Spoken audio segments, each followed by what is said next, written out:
In the name of the living God, Creator, Redeemer, and Sustainer. Amen.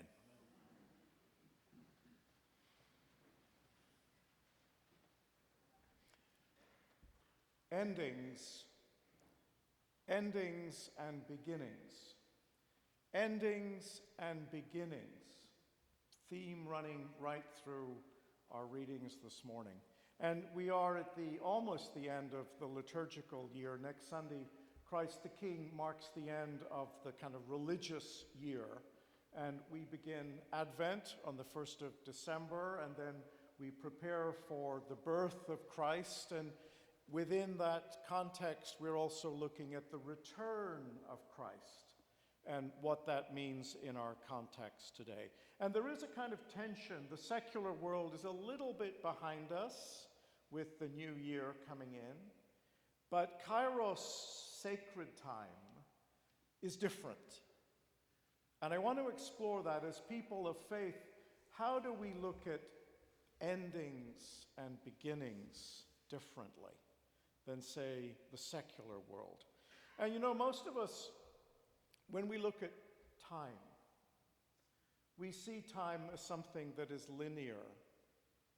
We're born, we have childhood, we go through adolescence, we fall in love, we have relationships and children, we have careers, and then the empty nest, and then retirement, and then death.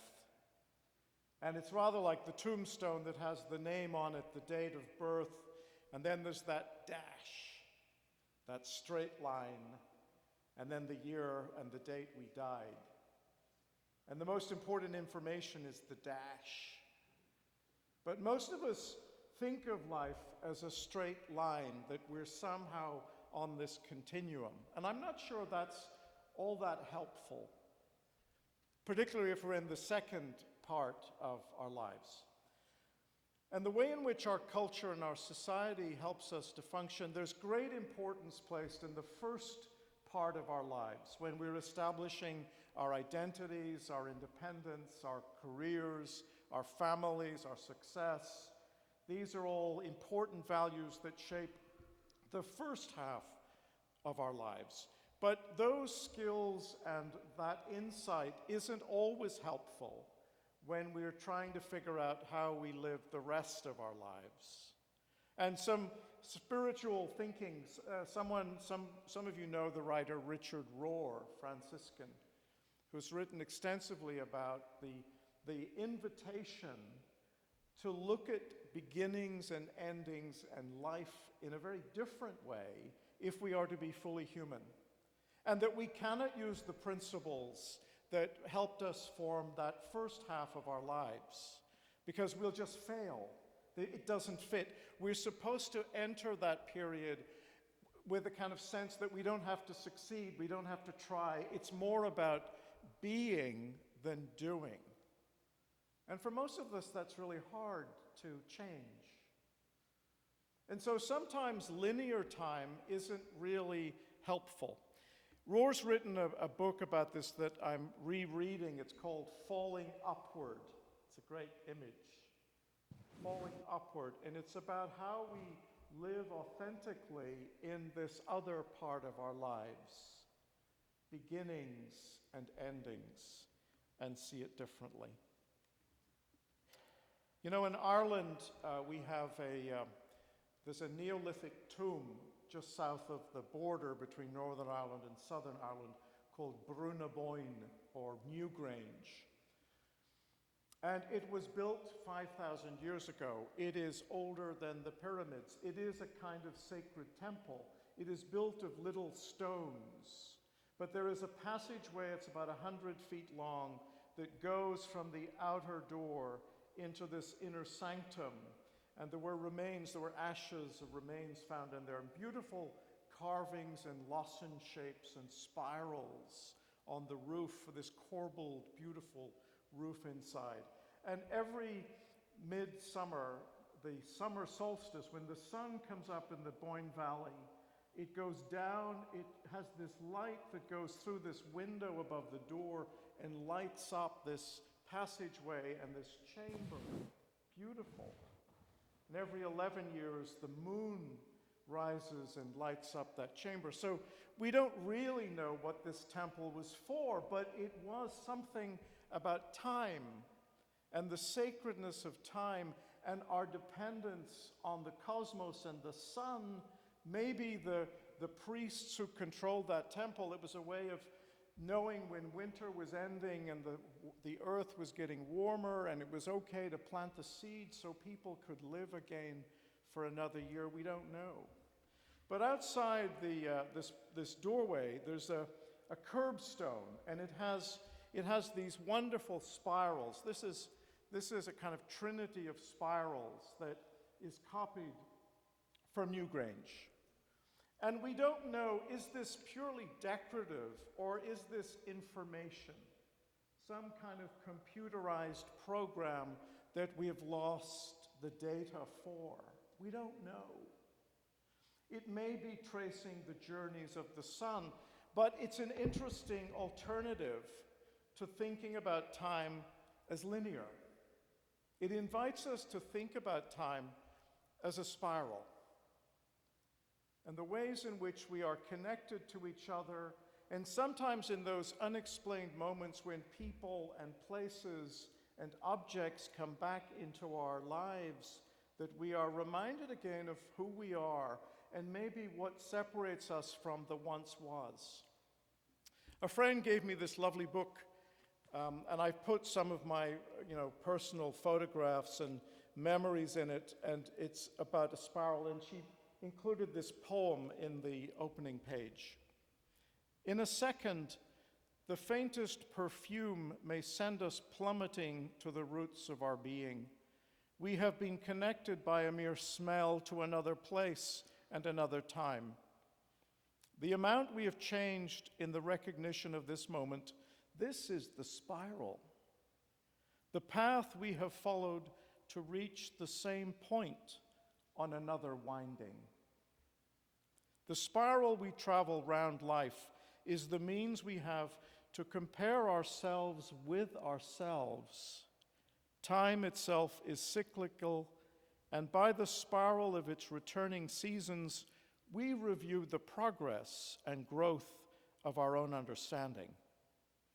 Ours is the spiral house we build to keep us from life's continuous outpouring, from an otherwise unchecked flow into the unknown.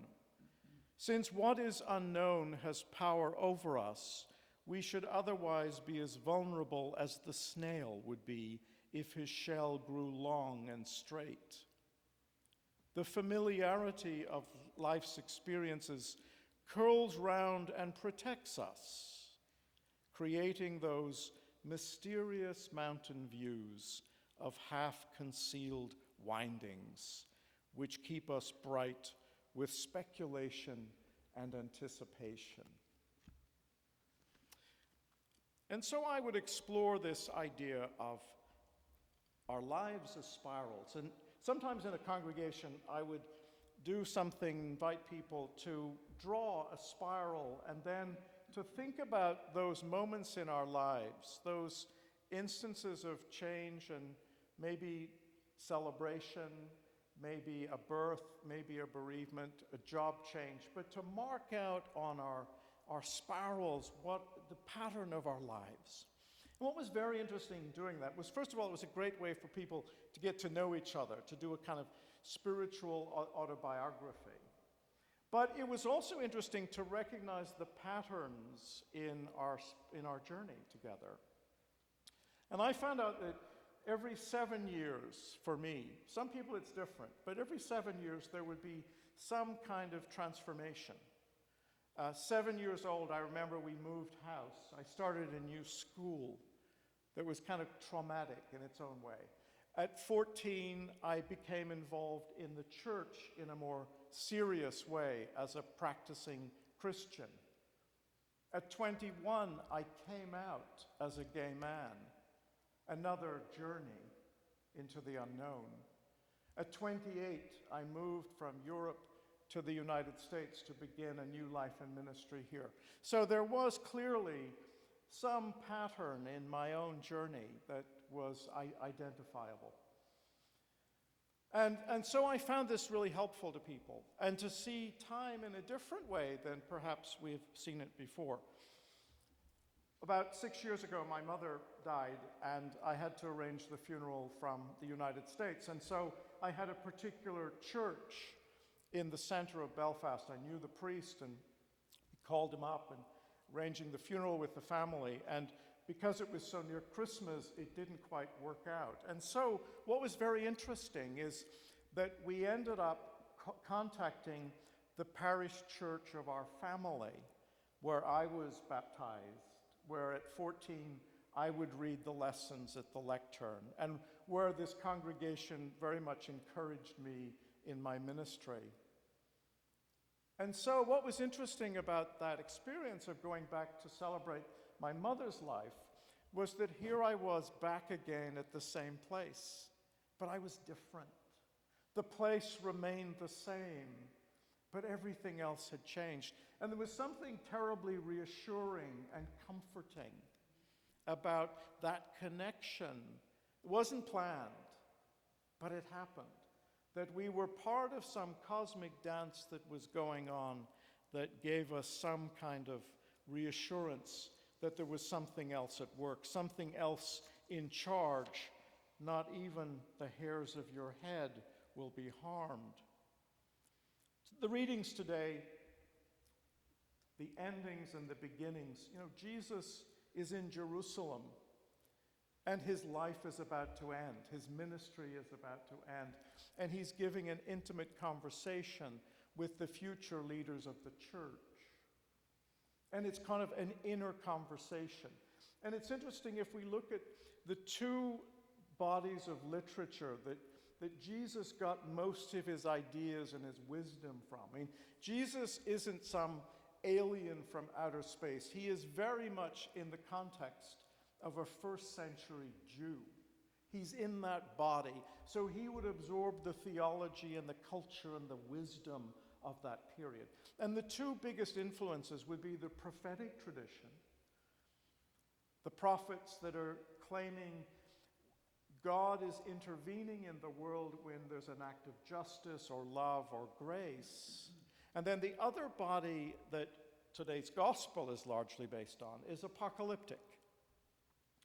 About 600 years before Jesus is born, the Jews are trying to figure out why God isn't doing more in the world.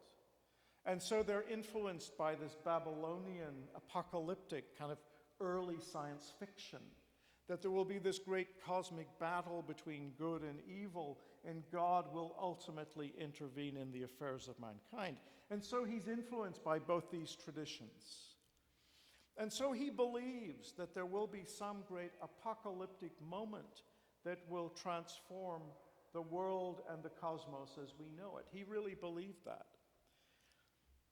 And it's interesting because today's gospel is set about 30 AD, right? 30 AD, he's talking to his disciples in Jerusalem. He's about to be executed.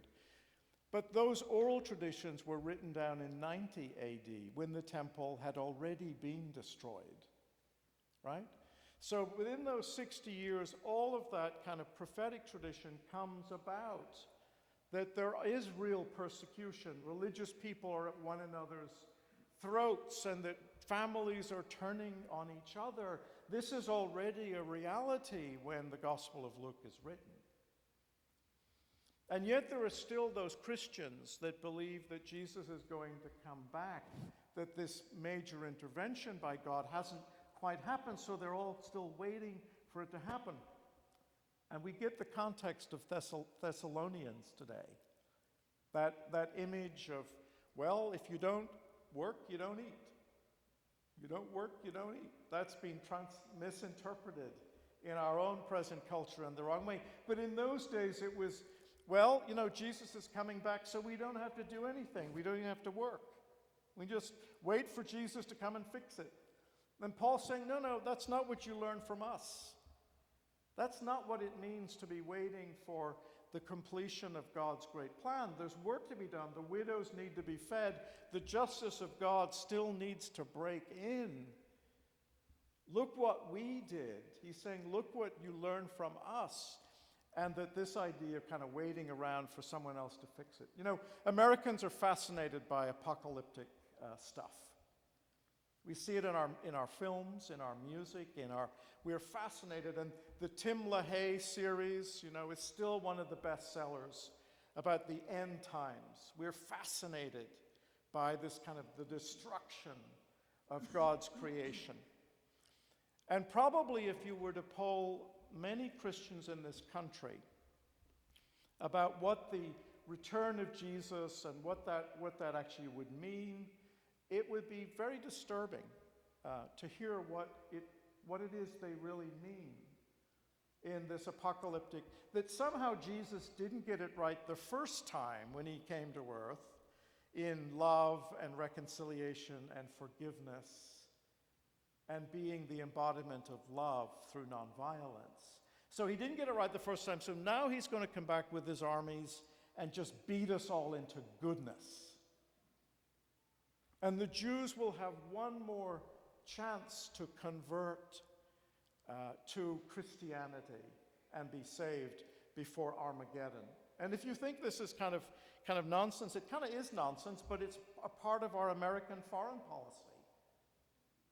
It is very much influencing a lot of how our government is connecting with evangelical Christians and Israel to kind of bring about this Armageddon, this last day of judgment. It is very much a reality in American public life. And it's very disturbing. It's really bad theology. It presents a view of God and Jesus that is the antithesis of what I understand to be gospel. And it's interesting, if you look at the ancient traditions, the wisdom of the ancestors, they said, you know, we shouldn't really be too preoccupied about when the world is going to end. That the collective wisdom of the church was not to spend any time worrying about it, but to live each day as if it were a lifetime. To live each day as if it is our last day. It's a kind of our own apocalypse, and to live out in the breaking reign of God in justice and peace and reconciliation. So I want us to think about what that means for us and how we feel about time. Beginnings and endings. And if we are a people of resurrection, you know, sometimes in our lives, it looks like things are falling apart. No matter what we do, it's not working. And what I find sometimes in looking at the spiral, maybe things are supposed to fall apart. Maybe things are supposed to decline and die so that it can once more be renewed and resurrected. And if we are the people of the crucifixion and the resurrection, we should have no problem with that. And it's a very different way of thinking about time, endings and beginnings. The reign of God is not at the end of the rainbow with its pot of gold, but it breaks into our everyday existence as a kairos moment, sacred time, eternal and purposeful. We are all connected one to another in the great cosmic birthing and dying and resurrection that we claim to be God's sphere. Bidden or not, God is here. So how do we shape time and see time? Use time and not be used by time? How do we see where we are on the spiral that we can identify as our lives?